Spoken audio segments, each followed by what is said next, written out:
জাতীয় ঐক্যমত্য কমিশনের এই প্রচেষ্টাকে সফল করার জন্য সময় যেটুকু লাগে সে সময়টুকু সরকারের নেওয়া উচিত। সংস্কার ছাড়া নির্বাচনে গেলে সেই নির্বাচন গ্রহণযোগ্য হবে না, সেই নির্বাচনে জাতীয় মুক্তি হবে না, সেই নির্বাচনে আরেকটা ফ্যাসিবাদের জন্ম দেবে। আসুন নির্বাচন যখনই হোক সেই নির্বাচনকে নিরপেক্ষ করার প্রয়োজনে জামাত ইসলামী এই সরকারকে সহযোগিতা দিতে প্রস্তুত আছে। তবে অন্তর্বর্তীকালীন সরকারকেও জাতির কাছে তিনি যে কমিটমেন্ট দিয়েছেন যে তিনি নিরপেক্ষ থাকবেন, তাকে সোজা হয়ে থাকতে হবে, তার শির দাঁড়াটা সোজা রাখতে হবে, নিরপেক্ষ করতে হবে, কোনো দিকে ঝুঁকলে হবে না। মাঝখানে কিন্তু আপনি জাতির মধ্যে সংশয় তৈরি করেছেন। আপনি বুঝে করুন আর না বুঝে করুন, কারণ তারা মিসগাইড হয়ে করুন, আপনার প্রতি এখনো আমরা আস্থা রাখতে চাই আগামী নির্বাচন নিরপেক্ষ হবে। তা না হলে আপনার হাতের এই নির্বাচন যদি ব্যর্থ হয়ে পড়ে, নিরপেক্ষ না হয়, তাহলে এই জাতির সামনে একটা মহা দুর্যোগ অপেক্ষা করছে। দ্বিতীয়, আমরা বলেছি সংস্কারের পর মানবতা বিরোধী অপরাধীদের বিচার দৃশ্যমান হতে হবে। বিচার কাজকে তো কোনো সময় দিয়ে বেঁধে দেওয়া যায় না। জুডিশিয়ারি, ম্যাজিস্ট্রেসি তাদের একটা স্বাধীনতা আছে, সময় আছে, কোর্টের একটা প্রসিডিউর আছে। এই জন্য আমরা কখনোই কোনো দিনক্ষণ তারিখকে চাপ দিয়ে বলিনি যে এটা আমাদের ডেট। বলার সময়, বক্তৃতার সময় আমরা বলবো যে ব্যক্তির চেয়ে দল বড়, দলের চেয়ে দেশ বড়, আর কামের সময় বলবো যে না, দেশের চেয়ে দল বড়, দলের চেয়ে ব্যক্তি বড়। এই মার্কা রাজনীতি করে দয়া করে দেশ আর জাতির ক্ষতি কেউ করবেন না। দেশের স্বার্থে, জাতির স্বার্থে, স্বাধীনতার 54 বছর আমরা পেরিয়েছি, অর্ধ শতাব্দীর পর এখন আমাদের রাষ্ট্রীয় কাঠামোগুলো, গণতান্ত্রিক সুযোগগুলো, ভোটাধিকারগুলো এখন কিন্তু not up to the mark আমরা আনতে পারি নাই। আমাদের অনেক পরে স্বাধীন হওয়া দেশ, দুনিয়ার বহু দেশ, মালয়েশিয়া, সিঙ্গাপুরের মতো দেশেরা অনেক উন্নত হয়েছে, জাতীয় ঐক্যের ভিত্তিতে তারা দেশ গড়েছে, কিন্তু আমরা জাতীয় ঐক্যই করতে পারছি না। আমরা ঝগড়া ঝাঁটি, বিভেদ, বিতর্ক, অনৈক্য, অতীতের নানান অপ্রয়োজনীয় মীমাংসিত ইস্যুকে সামনে এনে জাতিকে বিভক্ত করার এই ষড়যন্ত্রকে রক্ষা করার জন্য এবারের নির্বাচনে এই ষড়যন্ত্রকারীদেরকে পরাজিত করতে হবে।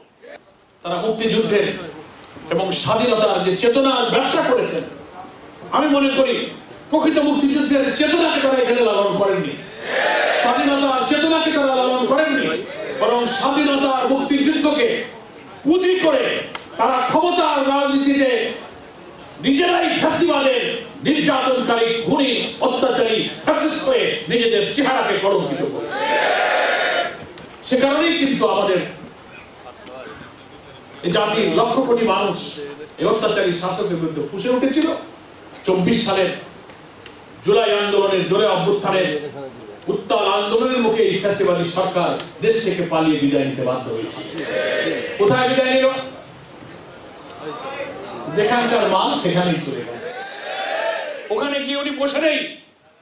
এই জাতি যেন আবার নতুন গণতন্ত্র উত্তরণে সমৃদ্ধ শান্তিপ্রিয় বাংলাদেশ নির্মাণ করতে না পারে, তার বিরুদ্ধে উনি দিল্লি থেকে ষড়যন্ত্র করছেন।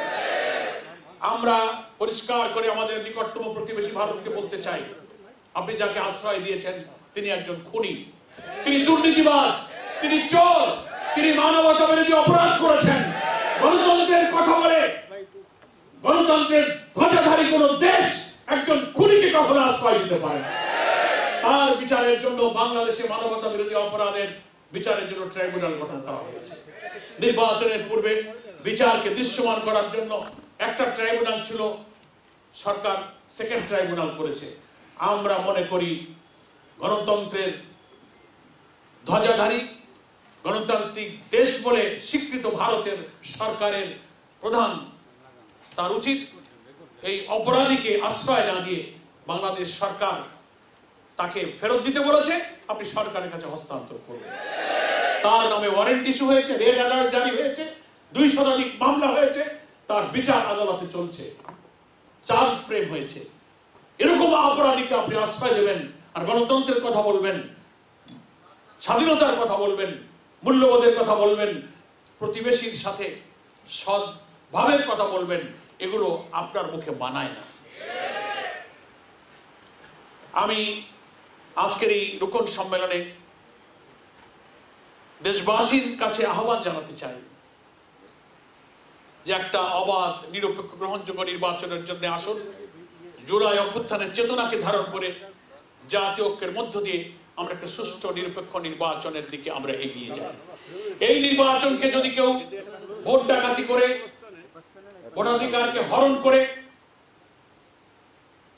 কালো টাকা পেশি শক্তি দিয়ে আবার 14, 18, 24-এর মতো পরিস্থিতি তৈরি করতে চায়, বাংলাদেশের মানুষ সমস্ত শক্তি দিয়ে তাদেরকে আবার কিন্তু রুখে দেওয়া হবে। আমরা যদি তা না পারি তাহলে আমাদের এই রক্তদান সবকিছু কিন্তু বৃথা চলে যাবে। আমি দেশবাসীকে আহ্বান জানাবো, অনেক ষড়যন্ত্র দেশি বিদেশি চলছে, সেই দেশি বিদেশি ষড়যন্ত্রকে আপনারা উপেক্ষা করুন, সচেতন থাকুন। সরকার ঘোষিত নির্বাচনের যে টাইমলাইন তারা ঘোষণা করেছেন, আমরা দাবি করব, আমাদের প্রিয় আমিরে জামাত দাবি পরিষ্কার করে বলেছেন, নির্বাচনের দিনক্ষণ তারিখ নিয়ে আমরা কখনো কিন্তু কোনো বাধ্যবাধকতা করি নাই। আমাদের দাবি হলো নির্বাচনের আগে রাষ্ট্রের সমস্ত অর্গান সম্ভব যদি নাও হয়, একটা অবাধ নিরপেক্ষ নির্বাচনের জন্য রাষ্ট্রীয় কাঠামোতে জনপ্রশাসন, পুলিশ অ্যাডমিনিস্ট্রেশন, ম্যাজিস্ট্রেসি, সংবিধান, এন্টি কারাপশন, ইম্পর্টেন্ট 6-7টা অর্গানকে সংস্কারের জন্য ন্যাশনাল কনসেনসাস কমিশন যে অগ্রসর হচ্ছেন, রিপোর্টগুলো এসেছে, অন্তত এই সংস্কার কাজগুলো পূর্ণাঙ্গ হতে হবে।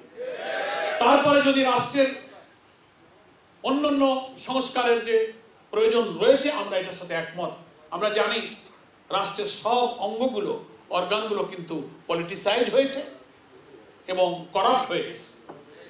দুর্নীতি এবং দলীয়করণে রাষ্ট্রের সমস্ত সাংবিধানিক প্রতিষ্ঠানগুলোকে তছনছ করা হয়েছে। এগুলো অবশ্যই সংস্কার করতে হবে। সেটা নির্বাচিত সরকার এসে বাকি সংস্কার কাজ করতে পারবে, আমরা সে আস্থা রাখি। কিন্তু বিফোর ইলেকশন সুষ্ঠু নিরপেক্ষ নির্বাচনে কেউ হস্তক্ষেপ না করুক। সংবিধানের মৌলিক কিছু সংস্কার, যার মধ্য দিয়ে নতুন কোনো ফ্যাসিবাদের যেন জন্ম না হয়, জাতীয় ঐক্যমত্য কমিশনের এই প্রচেষ্টাকে সফল করার জন্য সময় যেটুকু লাগে সে সময়টুকু সরকারের নেওয়া উচিত। সংস্কার ছাড়া নির্বাচনে গেলে সেই নির্বাচন গ্রহণযোগ্য হবে না, সেই নির্বাচনে জাতীয় মুক্তি হবে না, সেই নির্বাচনে আরেকটা ফ্যাসিবাদের জন্ম দেবে। দ্বিতীয়, আমরা বলেছি সংস্কারের পর মানবতা বিরোধী অপরাধীদের বিচার দৃশ্যমান হতে হবে। বিচার কাজকে তো কোনো সময় দিয়ে বেঁধে দেওয়া যায় না। জুডিশিয়ারি, ম্যাজিস্ট্রেসি তাদের একটা স্বাধীনতা আছে, সময় আছে, কোর্টের একটা প্রসিডিউর আছে।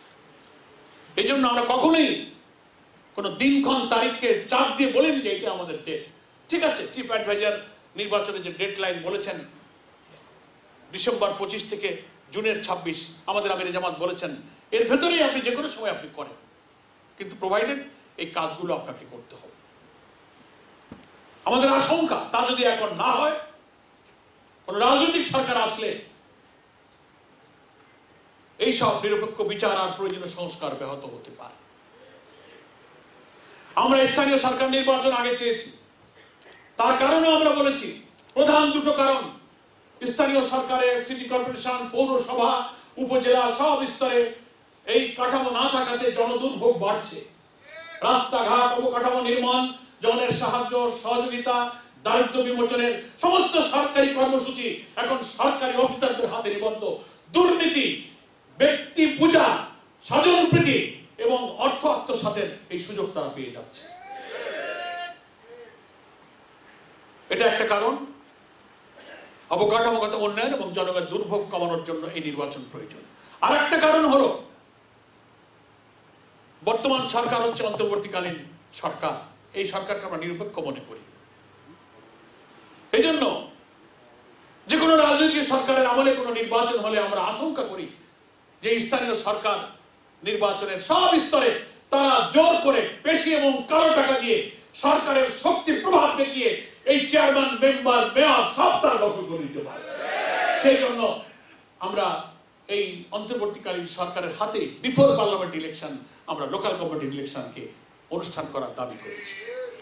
আমরা প্রপোর্শনাল রিপ্রেজেন্টেশন, সংখ্যানুপাতিক পদ্ধতিতে নির্বাচনের দাবি করেছি।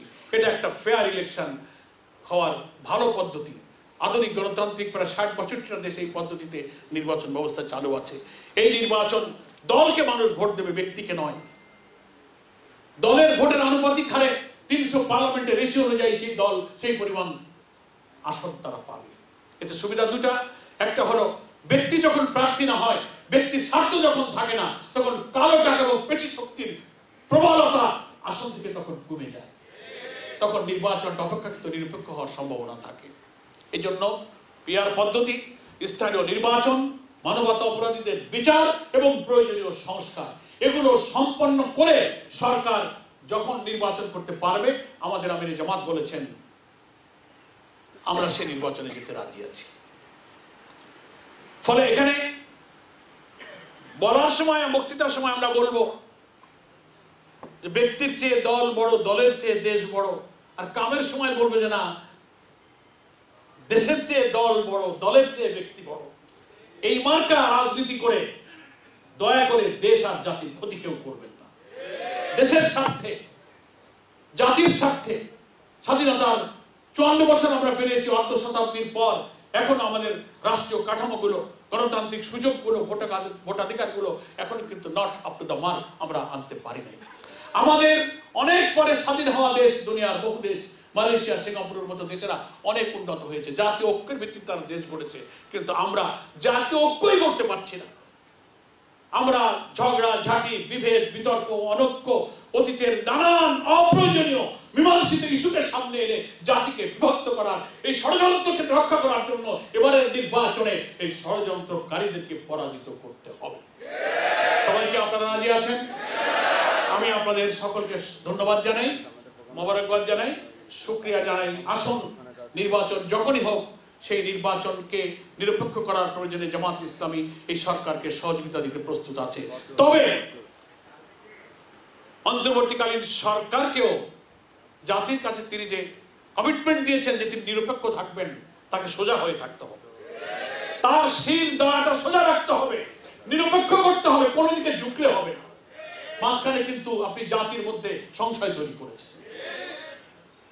আপনি বুঝে করুন আর না বুঝে করুন, কারণ তারা মিসগাইড হয়ে করুন, আপনার প্রতি এখনো আমরা আস্থা রাখতে চাই আগামী নির্বাচন নিরপেক্ষ হবে। তা না হলে আপনার হাতের এই নির্বাচন যদি ব্যর্থ হয়ে পড়ে, নিরপেক্ষ না হয়, তাহলে এই জাতির সামনে একটা মহা দুর্যোগ অপেক্ষা করছে।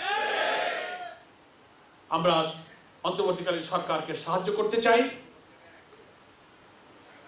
একটা ভুলের পুনরাবৃত্তি যেন দ্বিতীয়বার আর না হয়।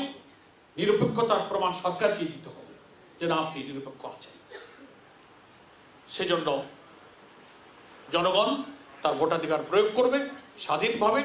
নির্বাচন কমিশনকে, ইলেকট্রাল সিস্টেমকে সংস্কার করে প্রয়োজনীয় সংস্কার কাজ সম্পন্ন করার পর নির্বাচনটা সুষ্ঠু হবে বলে আশা করি।